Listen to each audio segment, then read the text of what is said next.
Well, earlier on today, the Business and Trade Secretary Jonathan Reynolds spoke to GBNews, and this is what he had to say. Well, you've seen an incredibly swift and publicly visible response from the new government to the disorder that we have seen. I think that is important and I think it is necessary. Yes, there is sufficient capacity in the prison system because of decisions that were made in the early days of the new government. We have seen, I think, 780 arrests, 350 people charged already, and there will be more to come, and it will be the case that people will face the full force of the law.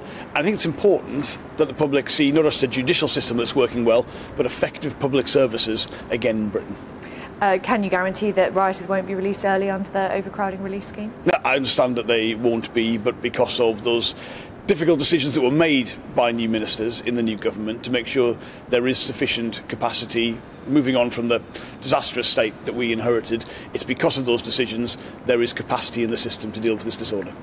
What's been the extent of the impact on small businesses? Is there any estimate on the total cost of the disorder for businesses and police, courts, etc.? No, it's very significant. I've been, for instance, in Liverpool on Friday talking to a small business owner affected. You'll understand that because of the position they're in, even getting back open has been a burden for them, and therefore we're probably not in a position at this stage to be able to assess the scale of the loss. We want to make sure the recovery is as swift and effective as the response has been. So that is, first of all, working with the Association of British Insurers to make sure claims are paid promptly.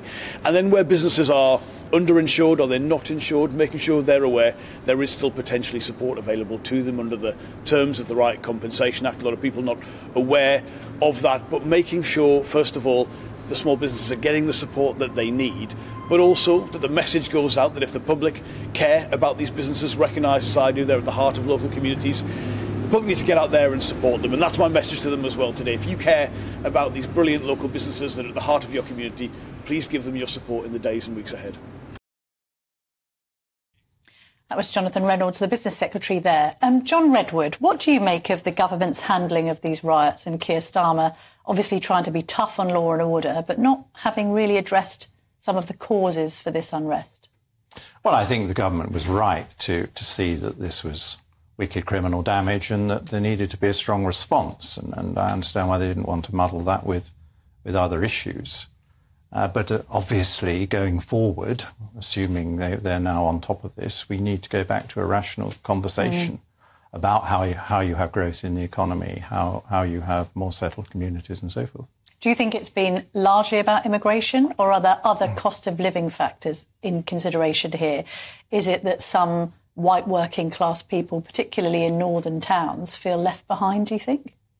Well, I don't know, because I don't know these people who've been committing these offences, and they are criminals, and the government's right to treat them as criminals. There's no excuse for throwing things at shops or looting or whatever. But if we want to have a conversation about what do you do to have a proper growth strategy, I think that would be a very important part of the answer to the more general economic and political problems we face. And we were just hearing from the Business Secretary there saying, well, there's some help for small businesses that have been at the centre of this storm and are particularly damaged, but the whole small business community needs a lift. Yes. How do you get growth? How do you get better paid jobs? How do you get better service to the local community? You need a bigger population of self-employed and small businesses. We've had a big reduction in self-employed in recent years because of the tax changes and because of the COVID closures and lockdowns. And I think we need to grow the self-employed sector again. I think that requires favourable tax change. And I think the small businesses are restrained by the VAT threshold being too low. And so they get to a certain point and they don't grow any further. And we need to deal with that. And I don't see that from this government. And we hear the Business Secretary just talking about defensive things. I want him to be optimistic about self-employed and small business, and he's not being that. James, I mean, if it turns out that some of these rioters that have been swiftly dealt with end up being released early under Labour's own early prisoner release scheme, it'll be a bit of an embarrassment politically, won't it? It will be there. I mean, I noticed, of course, that when he was asked the question, the Business Secretary very quickly changed tack and moved elsewhere. So I think we need to see some more detail about that in the coming weeks or so, particularly when Parliament comes back. I suspect that it will be that they won't get released early because I think there'll be some political pressure and such in the system to ensure that won't happen. But I was struck by that. I was also struck by the line about, the fact they don't have a figure yet for how much this is going to cost the state, which will be really interesting. There's a story today in The Independent which shows that I think the government is now facing £47 billion in historic costs to do with things like tainted blood, for instance. So you can imagine all these different things, yes. all these pressures. I suspect these riots will cost a couple of billion added onto the bill, and that means all the millions that get spent on this don't get spent on, for instance, tax changes, things like small business relief, etc. So I think that's going to be something to watch out for in the coming months or so. The other thing we heard of just in the news bulletin before by Sophia was this idea that Bridget Phillipson has introduced into the national curriculum some sort of lesson for children on discerning between real news and fake news. And we're both journalists in the right-wing media. You're at The Spectator, I'm here at The Telegraph. I mean, obviously, the importance of proper journalism trumping this sort of amateur reportage that seems to publish with impunity, doesn't have any sort of credence, shares information and misinformation too quickly, no legal checks or balances. Is this a good thing, do you think, for schools?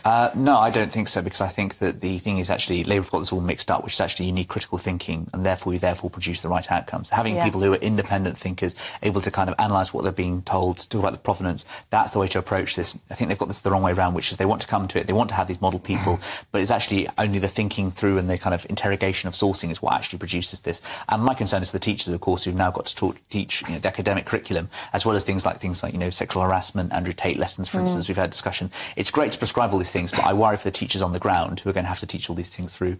Really quick word on that, John? Well, I think good teaching of critical factors is absolutely crucial, but what I'm worried about is the idea they might want to legislate against so-called fake news, and one person's fake news is another person's belief.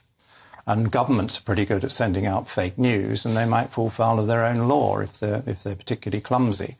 Surely the best thing is good, honest, democratic debate so that we can challenge each other where we disagree, and transparency by the public authorities so they publish accurate data, and we can then all get on with interpreting it. What I don't want is a single official agreed line on everything, and everybody who deviates is then some kind of rogue. Yeah, if you don't agree with me, then you're wrong. No, that would be a dreadful That's not outcome. the approach we want necessarily in our education system. James Heal, John Redwood, thanks so much for joining me this morning. It's lovely to speak to you both. Thank you.